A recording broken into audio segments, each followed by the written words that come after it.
কথা হচ্ছে যে জয় মানে মমতা ব্যানার্জির জয়। আমরা যদি তৃণমূলকে ভালোবাসি, আমরা যদি মমতা ব্যানার্জিকে ভালোবাসি, তাহলে মমতা ব্যানার্জি প্রার্থী হিসেবে টুটুকে আমাদের জয়ী করানোর দায়িত্ব কিন্তু আছে। যদি আমরা ভেবে দেখি, ধরুন আমরা তৃণমূল পরিষদ, তো স্বাভাবিকভাবে তৃণমূলের প্রতি আমাদের টান বেশি থাকবে, কিন্তু সেটা ভুলে যায়। ধরুন আমরা ভেবে নিই আমরা তৃণমূলের নই। এবার আমরা ভাবি যে আপনি ভাবুন তৃণমূল আমাদের কি কি দিয়েছে, আপনি একটা লিস্ট করুন। আপনি তৃণমূল নন, ভেবে করুন তৃণমূল থেকে কি কি পেয়েছে। পশ্চিমবঙ্গের এমন একটা পরিবার নেই যেখানে তৃণমূলের একটাও প্রকল্প পায়নি। এরকম হয় প্রত্যেকটা পরিবারে একটা, দুটো, চারটে পর্যন্ত প্রকল্প পায়। ধরুন লক্ষ্মীর ভান্ডার, আমি যদি বলি লক্ষ্মীর ভান্ডার পান তো এমন উন্নত আমি তো পাই না, কিন্তু আমি যদি কোনো লক্ষ্মী ভান্ডার পাওয়া যায়, এরকম তো একটা গল্প আছে, রাজকুমার ছিল, রাজকুমার এসেছিল, একটা প্রাসাদ বানিয়েছিল। আপনারা বলতেই পারেন কোথায় দেখেছিল রাজকুমারী, কোথায় ছিল। লক্ষ্মীর ভান্ডার জানেন কি? আপনি মনে হয় জানেন কেন আপনি পান, তাহলে আপনি তো পাচ্ছেন, কোনো গল্প কথা মিথ্যে কথা না। এবার আপনি ভাবুন যে যদি আপনি ভাবেন যে তৃণমূলের আমরা কি কি পেয়েছি, মমতা ব্যানার্জি মুখ্যমন্ত্রী হওয়ার পর কি কি বলেছিল আর কি কি পেয়েছি, পাশে একটা জায়গা দেখে আমার তৃণমূলের সমর্থক নয় ভেবে বিজেপি কি কি বলেছিল, কি কি দেওয়ার কথা ছিল, কটা দিয়েছে। এখানে যারা উপস্থিত একজন যদি বলেন যে হ্যাঁ আমি বিজেপি থেকে ডাকি, এবং এটাও যদি বলেন গত 5 বছরে আপনার যা দরকার ছিল সব দরকার পূরণ হয়নি, সম্ভব না। যারা বলে যে সব করে দেবো, 100 ভাগ করে দেবো, ভোট দিন, তারা মিথ্যে কথা বলে। আপনি ভেবে দেখুন না, আমি যদি একা হই, আমার যদি 17 লক্ষ ভোটার হয়, সবার ইচ্ছে সবার 17 পূরণ করা সম্ভব না। কিন্তু দেখতে হবে কতটা আমি পূরণ করছি, কতটা আমার ইচ্ছে আছে, কতটা আমি চেষ্টা করছি। তা যদি দেখেন তাহলে আপনি দেখবেন যে মমতা ব্যানার্জি যা যা এখনো পর্যন্ত বলেছে প্রত্যেকটা দিয়েছে, প্রত্যেকটা দিচ্ছে। আমি অনেক সময় ভাবতাম এত টাকা প্রকল্প যদি করছে দিতে পারে তো, দেওয়া যাবে তো, কিন্তু সত্যি দিয়েছে, একটাও বন্ধ হয়নি। যারা বলেছে লক্ষ্মীর ভান্ডার দেওয়ার আগে বলেছিল কি ও ইলেকশনের মধ্যে দেবে না, দিয়েছে। যুবসাথীতে কি বললো, ও ইলেকশনের স্টার্ট দেবে না, এপ্রিল থেকে এগিয়ে দিয়ে দিল। তার মানে এটা বলার কারণ যে এখনো পর্যন্ত মমতা ব্যানার্জি কোন প্রকল্প নিয়ে মিথ্যে কথা বলেনি। উল্টো দিকে আপনি যদি বলেন বিজেপি কি কি বলেছিল, কি কি দেয়নি, সেটা ভুলে যান। বিজেপি আপনাকে কি কি ভাবে বিরক্ত করেছে সেটা আপনি একবার ভেবে নেন।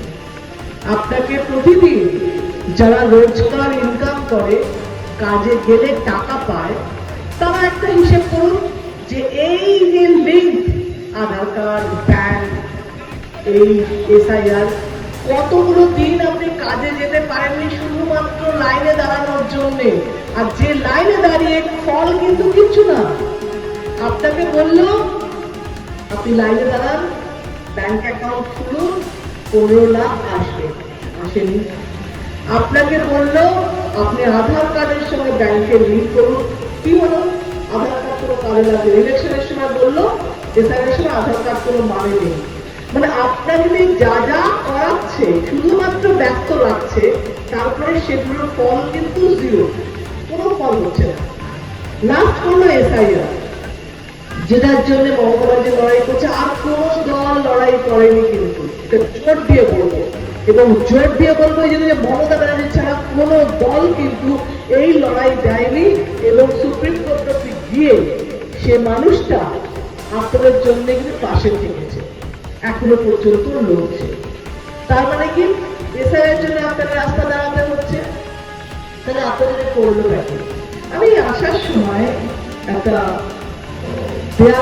দেখছিলাম, কি ধর্ম হিন্দু ধর্ম রক্ষার্থে বিজেপিকে ভোট দিন। আমরা কি বলছি? উন্নয়নের স্বার্থে ভোট দিন। তার মানে আমরা যা যা প্রকল্পগুলো করেছি সেই প্রকল্পগুলো চালু রাখার জন্য আপনি ভোট দিন। আপনাকে কি বলছি? হিন্দু ধর্ম রক্ষার জন্য ভোট দিন। তার মানে কি? আপনার মধ্যে বিদ্বেষ তৈরি করছে, আপনাকে অন্য ধর্মের সঙ্গে লড়াচ্ছে। কেন ভাই? আমি হিন্দু, আমার দায় আছে আমার ধর্ম রক্ষা করার। তুমি কে? তোমার কে দায়িত্ব দিলে ধর্ম রক্ষার জন্য? আমি তোমার বলেছি ভাই আমার ধর্ম রক্ষা করতে তুমি এসো, ক্যান্ডিডেট হও, তুমি ভোট চাও, নিয়ে গিয়ে বাড়ি যাও, গিয়ে তোমার ধর্ম রক্ষা করতে বলে দিত। আপনি বলেছেন এখানে কেউ আছে যে বলেছে যে ভাই আপনি আসুন উদ্ধার করুন আমি ধর্মের জন্য? আপনি পুজো করতে পারেন না? পুজো আমাদের হয় না আজকেও পর্যন্ত, অন্নপূর্ণা পুজো হচ্ছে না। তাহলে কোথায় হিন্দু?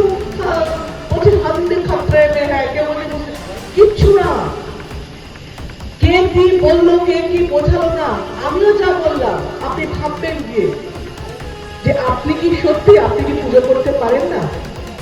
আপনি কি মন্দিরে যেতে পারেন না?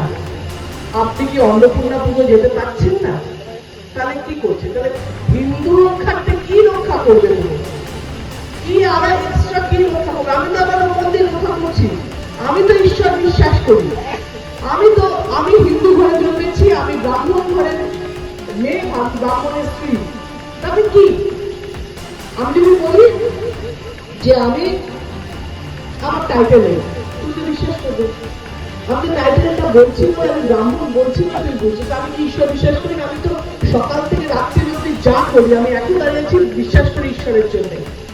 তাহলে আমার মন্দির তুমি রক্ষা করতে আসবে? আমার বাড়ির পুজো তুমি রোজ করতে হবে পূজারি হয়ে? এখন নয়। তুমি কি রক্ষা করবে?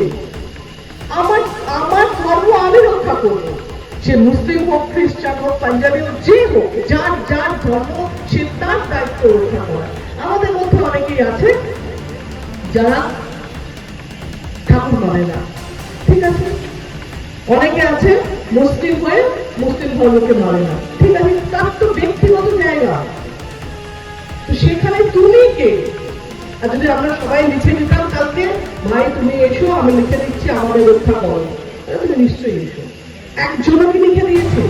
একজনও কি বাড়ি গিয়ে বলেছো বাড়িতে গেলে কোথাও যেতে হবে? কিন্তু এখানে কি একজনও কি বলেছে? আমরা কি জন্য বলছি ভোট দেওয়ার জন্য? তোমাদের লক্ষ্মীর ভান্ডার দিয়েছি, কন্যাশ্রী দিচ্ছি, রূপশ্রী দিচ্ছি, যুবশ্রী দিচ্ছি, এইগুলো তো আগামী দিনে দেওয়া যায়, আগামী দিনে এই কাজগুলো করে তার জন্য ভোট দিই। কিন্তু একদম দুঃখের কথা, আমি তো হাওয়ায় কথা বলছি না, আমি বলছি এগুলো দেওয়া হয়েছে, এগুলো দেওয়া হবে। এর মধ্যে সত্যি হীনতা নেই যেটা দিদি আপনি তো শুধু তৃণমূলের প্রশংসা করে যাচ্ছেন। হ্যাঁ, এগুলো প্রশংসা নয়, এগুলো বাস্তবের কথা, কোন স্বপ্নের গল্প বলছি না। দেব কি মজা হচ্ছে, বিজেপি আসছে এসে বলছে এই লক্ষ্মীর ভান্ডার দিয়ে কি হয়, লক্ষ্মীর ভান্ডার কথা তো লোককে এ করছে, এই করছে, সেই করছে, বলেই করছে ভোটটা আমাকে দাও, আমরা 1 টাকা থেকে বাড়িয়ে দেবো, ভোটটা আমাকে দাও, আমরা 1,500 থেকে 3,000 করবো। যে মানুষটা আগের দিন বলছে যে লক্ষ্মী ভান্ডার দিয়ে কি হবে বন্ধ করবো, পরের দিন বলছে আমাদের ভোটটা দাও, দেবো, দেওয়া দেবো, বিশ্বাস নেই। আমরা কি করেছি সেটা বিশ্বাস। আমাদের মমতা ব্যানার্জি দিয়েছে, দিচ্ছে এবং দিয়েছে দিচ্ছে বলেই আমরা ভাবতে পারি দেব।